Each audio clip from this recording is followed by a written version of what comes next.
The hum of the Grakthar Central Conclave chamber vibrated through the very bones of the assembled delegates, a deep, resonant thrum that spoke of ancient power and the weight of countless civilizations.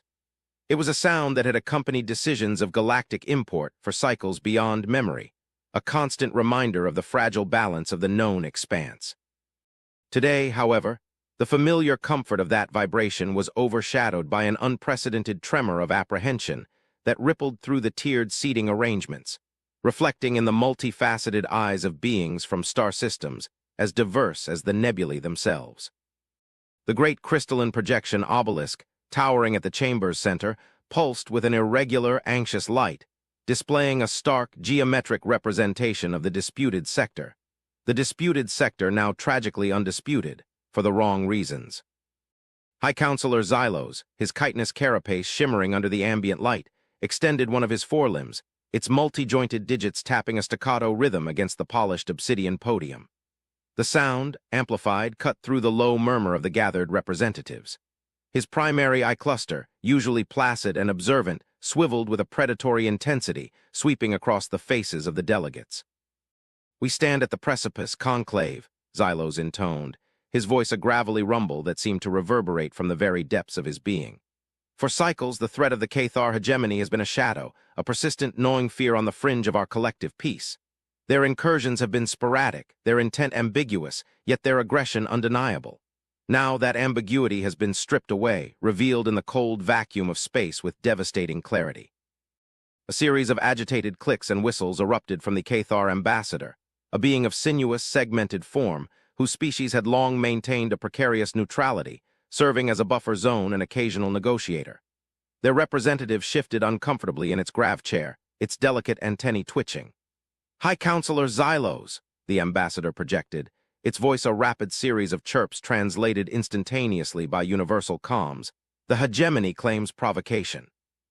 They cite violations of their sovereign borders by unidentified craft, escalating patrols into disputed nebulae, and aggressive probes launched into their classified territories. Their actions, while regrettable in their scale, are presented as a justified response to external belligerence." Xylos's response was a slow, deliberate retraction of his limb, his posture growing more rigid. "Regrettable in their scale, ambassador. A fleet, comprising a multitude of vessels, including at least 3 capital-class dreadnoughts and a swarm of support craft, obliterated. A calculated strike against a non-aligned research outpost, followed by the complete annihilation of the Cathar's defensive armada, without a single casualty reported on the aggressor's side. This is not regrettable scale. This is an act of unprecedented, chilling efficiency. And the hegemony, in its typical arrogance, refuses to even acknowledge the identity of the perpetrator, claiming only that justice was swift and absolute against a transgressive anomaly." A hush fell over the conclave. The implications were stark, a cold wind blowing through the carefully constructed alliances and treaties of the known expanse. The Cathar hegemony, a power feared for its sheer, brutal military might, had been brought to its knees by an unknown entity. Their most powerful ships, their most seasoned commanders, reduced to stellar debris, and they, the aggressors, were now desperately trying to maintain a facade of control while internally reeling from the shock. The question hung heavy in the air, unspoken but palpable. Who had done this, and what did they want? The projection obelisk flickered, displaying a complex array of sensor readings, gravimetric fluctuations, and energy signatures, all analyzed, all contradictory. "We have spent cycles attempting to decipher the fragments of data recovered from the devastated sector," Xylos continued, his voice now imbued with a certain grim weariness. "The Cathar, predictably, are obstructive. They offer no cooperation, no insight, only vague threats against any who would probe their internal affairs. Yet our deep space observatories, operating under conclave mandate, have yielded unsettling information. A single vessel, an anomaly, a ghost in the void. Its energy signature unlike any known classification. Its trajectory, a calculated ingress, then an immediate egress. The destruction occurred within a span of minutes. The efficiency, it defies our understanding of conventional warfare." From a lower tier, a representative of the Eldrini, a species known for their profound analytical capabilities and their mastery of theoretical physics, extended a delicate, luminescent appendage. "High Counselor, our analysis of the energy dispersal patterns at the engagement site suggests a weapon system operating at a scale previously considered hypothetical. The sheer kinetic force, coupled with a highly localized energy field distortion, speaks to a technology that renders conventional shielding and hull plating utterly irrelevant. Furthermore, the absence of lingering exotic particle traces, often a signature of highly destructive weaponry, is perplexing. It is as if the destruction was surgical yet absolute. The Eldrini paused, their bioluminescent patterns shifting with a sudden, sharp intensity. The vessel itself, according to reconstructed visual fragments, was remarkably small, unremarkably small for the level of destruction it wrought. A single ship, not a fleet, a singular entity. This statement ignited another wave of confused murmurs. The Cathar ambassador's antennae twitched violently. A single ship. It was an insult to the hegemony's might, an impossible scenario. Their fleet, while smaller than the Conclave's combined strength, was still a formidable force. To be dispatched by one vessel defied all military doctrine, all strategic logic. Xylos allowed the murmurs to subside, his gaze unwavering. Indeed, a single ship. We have designated it, for now, the Ghost Ship. Its origins remain shrouded, its intentions a deeper mystery. The Cathar, in their desperation to conceal their humiliation, have attempted to spin tales of a pre-existing internal conflict, a rogue faction, but our intelligence consistently points to an external, unknown actor. An actor capable of overwhelming force, deployed with surgical precision, against a power that has routinely challenged the peace of the known expanse. And what of this anomaly the Cathar speak of? Queried a reptilian-like delegate from the Vizier consortium, their voice a low hiss. Their communiques, for all their bluster, often hint at a provocation that deviates from standard interspecies conflict. They speak of an unnatural presence, an aberration against the natural order of the cosmos. Xylos inclined his head slightly. A point of considerable debate, Vizier representative. The Cathar are not known for their poetic language, nor their subtle diplomacy. Their descriptions are deliberately vague, designed to obscure rather than reveal. However, our long-range surveillance of their territory, while limited, did pick up unusual energy signatures emanating from the Cathar research outpost in the cycles preceding the engagement. Signatures that briefly spiked, then vanished. As if something activated or was discovered. We are exploring the possibility that the Ghost Ship was not merely an unprovoked aggressor, but perhaps a responder. A retaliatory force against something the Cathar initiated. The air in the conclave chamber crackled with renewed tension. This shift in perspective was profound. If the Ghost Ship was not a random marauder but a force reacting to a Cathar action, the entire calculus changed. What could the Cathar, a species obsessed with conquest and technological superiority, have stumbled upon that warranted such an overwhelming, precise, and utterly devastating response from an unknown power? The philosophical implications were immense. Was this an act of cosmic justice, a defense of an unseen frontier, or simply the emergence of a new, terrifying player in the galactic arena? The Conclave has always sought to maintain equilibrium, Xylos stated, his primary eye cluster focusing on the central projection. Our mandate is peace, stability, and the advancement of all member species. This incident, regardless of its immediate cause, represents a profound disruption to that equilibrium. The Cathar, humiliated and wounded, are unpredictable. The Ghost Ship, whatever its nature, is an unknown variable of immense power. We must understand it. We must understand what provoked it, if anything, and we must understand what it means for the future of the known expanse. A representative of the Silosian hegemony, a federation of highly integrated synthetic intelligences, projected a holographic avatar of intricate circuitry and shifting light. Its voice, a perfectly modulated tone that resonated with logical precision, filled the chamber. High Counselor, our probabilistic models indicate a low to moderate chance that the Ghost Ship originates from a previously uncontacted non-conclave species. The technological disparity, as assessed by the Eldrini, is significant. The efficiency of the engagement suggests a mastery of both offensive and defensive strategies far beyond standard protocols. Our primary concern remains the potential for this new entity to perceive the Conclave as an extension of the Cathar hegemony, given our proximity and our historic, if strained, diplomatic ties. A miscalculation in our initial contact could have catastrophic implications. Xylos nodded slowly. Indeed, that is precisely why our approach must be one of extreme caution, yet also one of determined inquiry. We have dispatched a limited, heavily shielded reconnaissance flotilla to the periphery of the contested zone. Their directive is to observe, to listen, and under no circumstances to engage.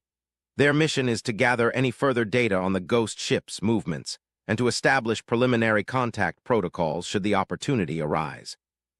This is not a mission of aggression, but of profound apprehension and urgent necessity. Thought of an unknown, immensely powerful entity operating with such silent, devastating efficiency sent a shiver through the conclave, a collective recognition of their own vulnerability. For all their technological marvels and strategic alliances, they had never encountered a force that could obliterate an entire armada without so much as a scratch, and then vanish without a trace. The universe, vast and unknowable as it was, had just reminded them of its infinite capacity for surprise and for terror. The Cathar, for all their bluster, were now a wounded, dangerous animal, capable of lashing out indiscriminately. And the ghost ship, this singular force, was a looming question mark, a silent sentinel that had appeared, delivered an apocalyptic judgment, and retreated back into the void, leaving behind a galaxy trembling on the brink of profound uncertainty. The fear was not just of the unknown, but of the very real possibility that their understanding of power, of warfare, of galactic order itself, had just been irrevocably shattered. The conclave adjourned, not with the usual certainty of a path forward, but with a palpable sense of unease, each delegate returning to their respective star systems with the unsettling image of a single, small warship, poised to reappear from the abyss and redefine the very meaning of dread. Cycles passed, marked by the slow, deliberate rotation of celestial bodies and the anxious pulse of the conclave's deep space sensor arrays. The reconnaissance flotilla, under strict orders of non-engagement, transmitted sporadic reports of continued Cathar paranoia and increased internal military buildup, a desperate attempt to shore up their shattered confidence. Yet of the ghost ship, there was no further trace. It had simply vanished, leaving behind only whispered legends and the chilling void of the devastated sector. The conclave, in its wisdom, chose not to provoke the Cathar further, allowing them their impotent rage, focusing instead on internal security and discreetly augmenting their own defensive capabilities. The incident served as a stark reminder of their own vulnerabilities, a philosophical wound that festered beneath the veneer of galactic stability. Then a signal, faint, almost imperceptible at first, it emanated from beyond the known conclave boundaries, from a sector previously considered largely devoid of sentient life, a region of diffuse nebulae and rogue planetary systems. It was not a Cathar frequency. It was not a conclave identification beacon. It was entirely alien. The Eldrini, their analytical acumen immediately drawn to the anomaly, were the first to decipher its complex mathematical structure. It was not a language in the traditional sense, but a series of precise, repeating equations, a universal greeting embedded within a highly sophisticated data packet. High Counselor Xylos convened an emergency session, the conclave chamber once again filled with the silent, anxious weight of expectation. "The signal is confirmed," Xylos announced, his voice carrying the gravity of the moment. "It is emanating from a species previously uncontacted, from a region of space that our deep space observatories have only ever catalogued as containing nascent star systems. The initial data packet is intriguing. It contains no overt threats, no demands. Only a complex mathematical sequence that our Eldrini colleagues have identified as a universal constant, a fundamental truth of physics, repeated and expanded upon with increasing complexity. It is an offering of shared knowledge, a demonstration of intellectual prowess presented with extraordinary precision." The Silosian hegemony's avatar flickered into existence, its voice a calm, logical counterpoint to the growing excitement in the chamber. "High Counselor, the nature of this greeting suggests a species highly advanced in abstract thought and scientific principles. The mathematical constants presented are foundational, yet the elegance of their encoding is indicative of a profound understanding of information theory. However, there is no direct identifier, no origin species encoded within the primary data, only the sequence. It is as if they are letting their intellect speak for itself, rather than their identity." "And what of the ghost ship?" hissed the Vizier representative. "Is there a correlation? Is this new signal linked to the entity that decimated the Cathar Armada?" Xylos' primary eye cluster swiveled towards the Vizier. "That is the critical question, and one we are pursuing with utmost urgency. The energy signatures detected with this new signal bear no immediate resemblance to the limited data we gathered from the ghost ship incident. However, absence of evidence is not evidence of absence. The technological disparity remains a significant factor. It is plausible that this is a separate entity or a different aspect of the same entity, employing different communication methods. We cannot rule out any possibility. As if on cue, the Eldrini ambassador projected a new data overlay onto the central obelisk. High Counselor, a new development. While analyzing the full spectrum of the incoming signal, we have identified a secondary embedded signature. It is highly compressed, deeply encrypted, and deliberately concealed. Our initial attempts at decryption suggest a highly sophisticated algorithm, one that resists all known conclave protocols. However, a preliminary, partial decryption has yielded a single visual fragment. The image that coalesced on the obelisk was stark, unadorned, and profoundly unsettling. It was a single warship, small, sleek, dark. Its lines were minimalist, functional, yet possessed a terrible, unspoken elegance, and it was unequivocally the ghost ship. A collective gasp rippled through the conclave. The implications crashed down with overwhelming force. The perpetrators of the Cathar annihilation were not only still present, but were now attempting to establish communication. And they were doing so with a level of intellectual sophistication and technological stealth that dwarfed anything the conclave had ever encountered. The visual fragment, the Eldrini ambassador continued, their voice now infused with a new sense of urgency, is not merely an image. It is encoded with spatial coordinates, specific, precise coordinates. They are inviting us to a rendezvous. The air in the chamber grew thick with a mix of fear and awe. This was not a random encounter. This was a deliberate overture from a power that had demonstrated its capacity for unimaginable destruction. The Cathar incident, once a perplexing mystery, now stood as a chilling demonstration of force, a calculated display of capability designed to establish an undeniable precedent. Their intentions are still unclear, Xylos stated, his voice now a low, measured tone that commanded absolute attention. Are they seeking alliance? Are they issuing a veiled threat?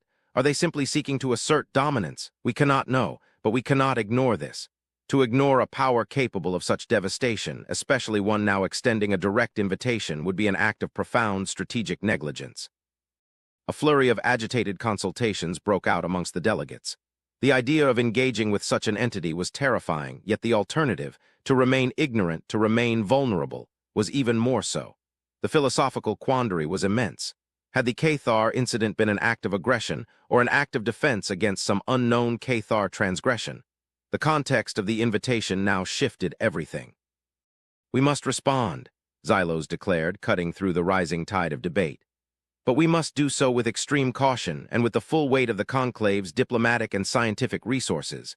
We will dispatch a single conclave vessel, unarmed, yet equipped with our most advanced sensor arrays and diplomatic protocols.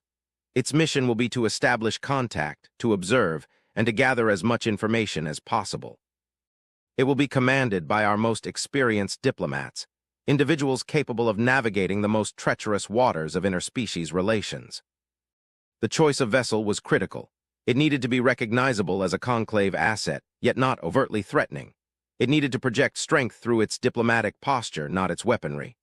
The conclave chose the Arbiter's Dawn, a diplomatic cruiser known for its sophisticated communication suites and its spacious, neutral conference chambers. It was a vessel designed for dialogue, not conflict. The rendezvous coordinates led the Arbiter's Dawn to a desolate, dark stretch of space, far beyond any established trade routes or survey paths. The only light came from distant, ancient stars, casting long, eerie shadows across the void. The tension aboard the Arbiter's Dawn was palpable, a silent hum of anticipation and trepidation that permeated every deck. The diplomatic envoy, led by Ambassador Kalen of the Eldrini, known for their measured temperament and profound capacity for empathy, stood ready. Then from the inky blackness it appeared, not with a flash of warp drive or a dramatic energy signature, but simply there, a single vessel, dark, almost absorbing the starlight, its lines stark against the cosmic tapestry.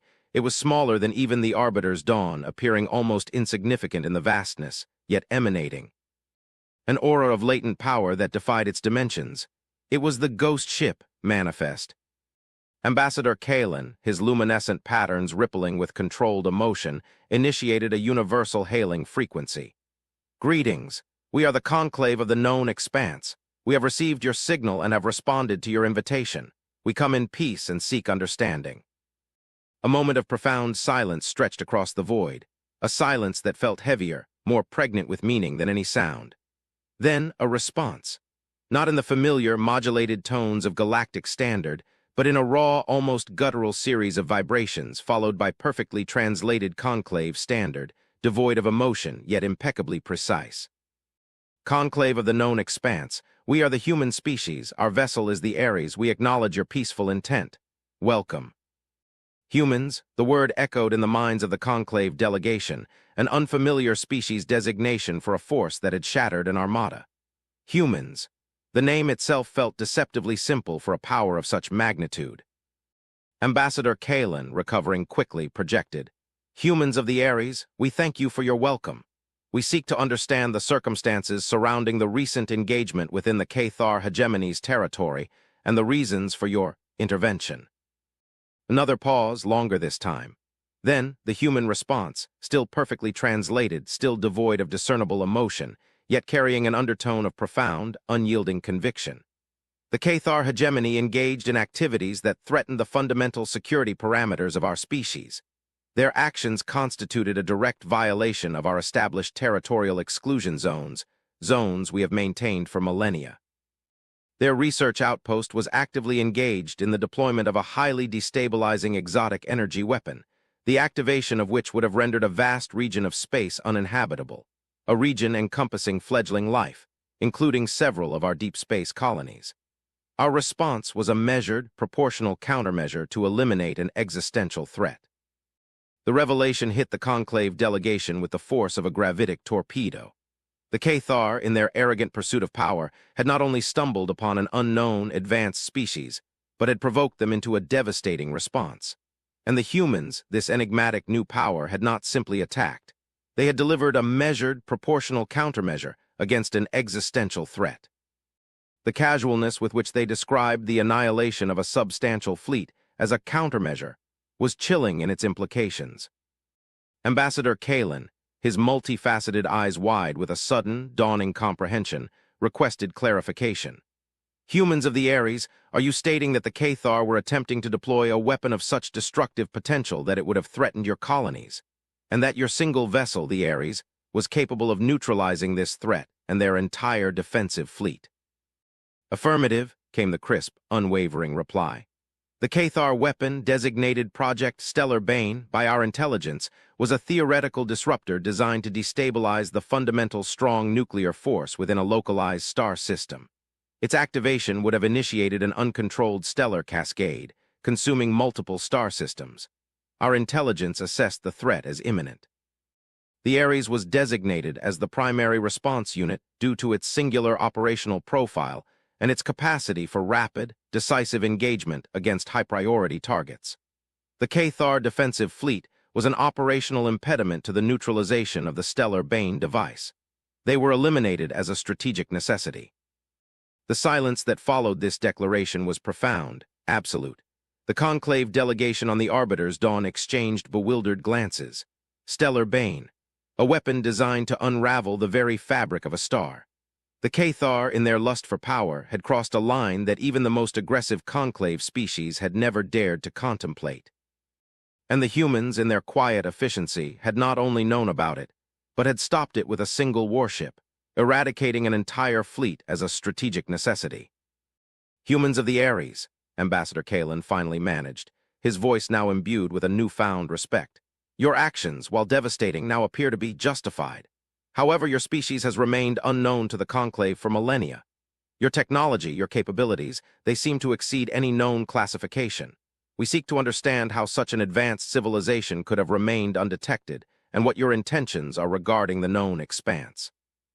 Our species, humanity, has evolved within a specific region of the cosmos, one that maintains a distinct gravimetric and energy signature, rendering it difficult to detect by conventional means." The human voice responded, calm, still precise. "Our priority has always been the self-preservation and advancement of our civilization, unhindered by external interference. We have observed the known expanse for centuries, charting its development, its conflicts, its aspirations. We chose not to intervene, adhering to a strict non-interference directive, until the Cathar's Stellar Bane project threatened a direct and existential threat to our home systems." Our intentions regarding the known expanse remain consistent: observation and non-interference, unless provoked by an equivalent existential threat. This was a species that had been watching them unseen for generations. A species that had developed technology so advanced it could mask their entire civilization from galactic-scale observation. And their non-interference directive was absolute, until a Cathar superweapon threatened to unravel the stars. The Conclave was not dealing with a simple new power. They were dealing with a silent, ancient guardian, a hidden force of cosmic custodianship. "We understand your position," Ambassador Kalen replied, a profound sense of awe settling over him. "However, the Cathar, now humiliated and wounded, may retaliate against the Conclave, perceiving us as complicit in their defeat. Their intelligence, while limited, might attempt to ascertain your origins by tracking our vessel. We fear they may mistakenly associate us with your species." A subtle shift in the human communication. For the first time, a hint of something resembling consideration entered the modulated tone. "Understood. We recognize the potential for misinterpretation. To mitigate this, we propose a temporary, conditional alliance.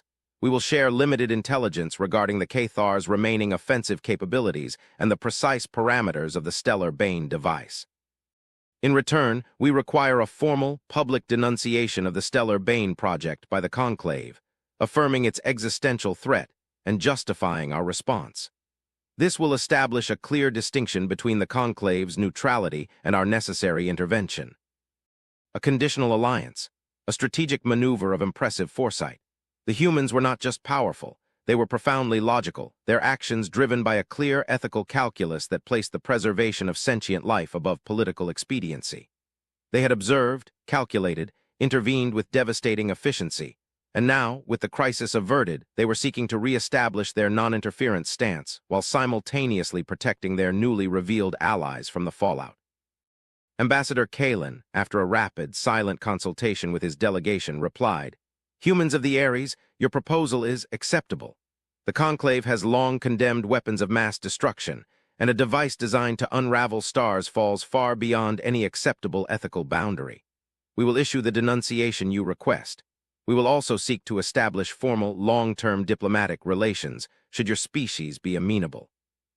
"Formal diplomatic relations are not currently a priority for humanity," the human voice responded, its unwavering tone returning. "Our directive remains self-preservation and the continued advancement of our species in our home territory. However, a secure, direct communication channel will be established, available for use in the event of an equivalent existential threat to the known expanse. Consider this an act of shared cosmic responsibility. We have observed that the known expanse, while prone to internal conflicts, also contains species dedicated to peace and stability. We recognize that not all entities within the Conclave share the Cathar's destructive ambitions."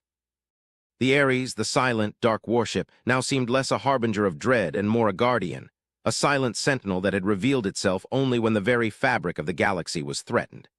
The revelation of humanity's existence, their quiet power, and their profound ethical framework was a seismic shift in the galactic order. The Conclave had feared a new aggressor, a new conqueror. Instead, they had found a silent, ancient protector, a species whose actions, while devastating, were rooted in a deep, logical commitment to universal stability. As the Arbiter's dawn prepared to depart, the humans transmitted a final, unexpected message. "One additional data packet will be transmitted to your vessel. It contains detailed schematics of the Stellar Bane device, its theoretical operational parameters, and its potential countermeasures.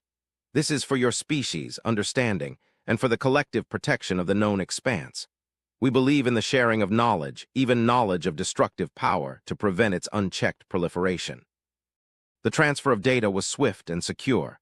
The Ares then, without a single energy flare or gravitic distortion, simply faded back into the void, as silently and mysteriously as it had appeared. The only evidence of its presence was the profound shift in understanding aboard the Arbiter's dawn, and the chilling schematics of a star-eating weapon now residing in the Conclave's archives. High Counselor Xylos, upon receiving the full report from Ambassador Kalen, convened the Conclave with an air of profound solemnity. The delegates, now fully appraised of humanity's true nature and the existential threat posed by the Cathar's stellar bane, sat in stunned silence. The details of the weapon, its horrifying potential, and the surgical precision with which the humans had nullified it were presented with unvarnished clarity. The Cathar, Xylos began, his voice resonating with a deep sense of gravity, were not merely aggressive, they were suicidal.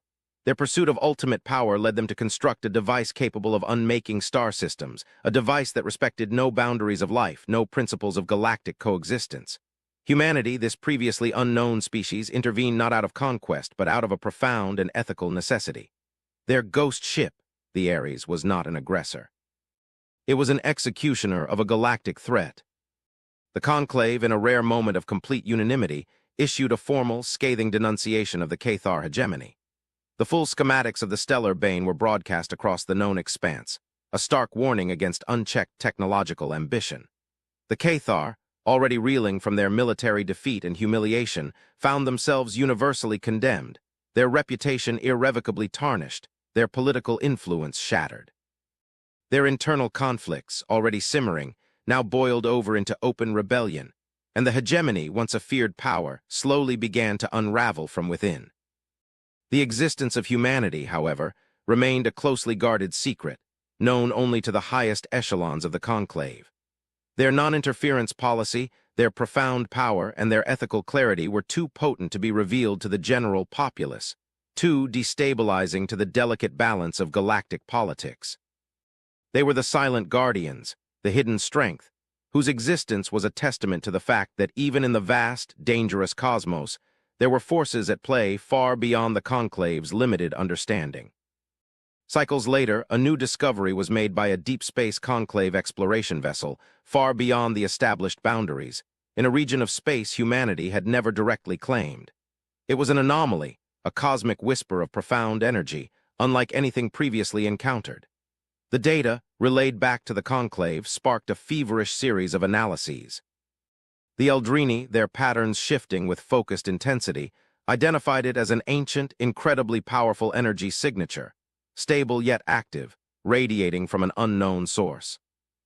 High Counselor Xylos, now older, his carapace bearing the subtle marks of countless cycles of leadership, initiated the secure communication channel with humanity, the one established after the Cathar incident. The response was immediate, crisp, and still devoid of overt emotion. Conclave of the known expanse, you have initiated contact. What is the nature of your concern? Xylos projected the raw data from the Conclave exploration vessel, a swirling vortex of exotic particles and gravimetric distortions. Humans, we have detected an unprecedented energy signature. It is stable yet immense, emanating from beyond the established Conclave boundaries. Our preliminary analysis suggests a source of immense, possibly artificial, power. It is unlike any natural cosmic phenomenon we have ever observed. We fear it may represent a new, unforeseen threat, or a hidden danger. There was a longer pause this time, a silence that hinted at profound internal calculations within humanity's vast, unseen civilization. Then, the human voice returned, its tone shifting, subtly, imperceptibly, for the first time. It was still calm, still logical, but there was an undertone of recognition. Conclave, we are aware of the energy signature. It is not a threat. It is a beacon, an ancient signal predating many of the civilizations within the known expanse. It is a message, encoded in the very fabric of spacetime, designed to be discovered only by civilizations reaching a certain threshold of technological and ethical understanding.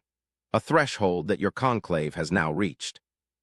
Xylos and the few Conclave delegates present in the secure chamber stared in stunned silence. A beacon, an ancient signal for them. What is its purpose? Xylos finally managed, his voice barely a whisper. Its purpose, the human voice stated, now with a clarity that seemed to resonate through the very quantum foam of space, is an invitation to a new frontier, a frontier beyond the known expanse, beyond the charted stars. It is a call to a greater cosmic undertaking, an undertaking of unity, of discovery, and of profound collective responsibility. The signal is a map encoded with coordinates to a vast, abandoned megastructure, a nexus of ancient knowledge and technology, left behind by a civilization that achieved true cosmic transcendence. They left it as a gift, a guide for those who would follow. The revelation was staggering, a twist beyond any strategic calculation, any diplomatic maneuver. Humanity had not just stopped a galactic threat. They had silently observed, waiting for the Conclave to prove its worth, its ethical capacity, before revealing an even grander secret, a cosmic inheritance waiting to be claimed. "And humanity?" Xylos asked, his voice now imbued with a profound sense of awe and a nascent, terrifying hope. "Have you known of this beacon? Have you pursued this invitation?" "You have observed the beacon for millennia," the human voice replied. "We have analyzed its parameters, deciphered its encoding. We have chosen not to engage with it, not to claim its knowledge until a suitable collective of species, capable of understanding its profound implications and committed to its ethical stewardship, emerged. The Conclave, in its collective response to the Cathar threat, in its commitment to peace, and in its demonstrated capacity for ethical judgment, has proven itself worthy. We believe the time has come for this knowledge to be shared, for this new frontier to be explored not by a single species, but by a unified collective." The silent, overlooked warship, the Ares, had not just obliterated an armada. It had, in its brutal efficiency, served as a catalyst, a stern judge, and ultimately a silent guide. Humanity, the quiet power, had revealed themselves not as conquerors, but as cosmic caretakers, observers who waited for the galaxy to mature before revealing its deepest, most profound secrets. The final message from humanity was imbued with a quiet, profound hope, a reflection of their own unique journey through the cosmos. The path to true cosmic unity, to understanding the deeper mysteries of the universe, is not one walked alone. It is a path of shared responsibility, shared discovery, and shared wisdom. The stellar Bane incident was a test, a harsh but necessary trial. The conclave passed. Now a new chapter begins. A chapter of true interspecies cooperation, beyond the confines of the known expanse. A chapter of cosmic exploration, guided by the principles of shared knowledge and mutual respect. This is the true meaning of the beacon. This is the ultimate destiny of unified civilizations. We, humanity, offer our knowledge, our technology, and our unwavering support in this grand undertaking. Not as masters, but as fellow explorers for the betterment of all sentient life. The Galactic Central Conclave Chamber, once a place of fear and uncertainty, now hummed with a different kind of energy. A quiet, profound sense of purpose. The metallic clack of Xylos' forelimb against the podium, usually a sharp punctuation mark to critical decisions, now seemed to resonate with a newfound hope.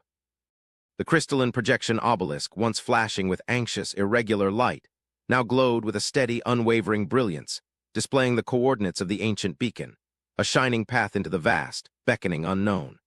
The story of the overlooked warship was not one of mere destruction, but of an epic journey, a silent test, and the quiet revelation of a hidden power that had, in its own unique way, paved the path to a future far grander than anyone in the known expanse could have ever imagined.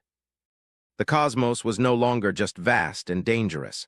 It was also full of ancient wonders, waiting for unified civilizations to discover them, guided by the silent, powerful wisdom of humanity.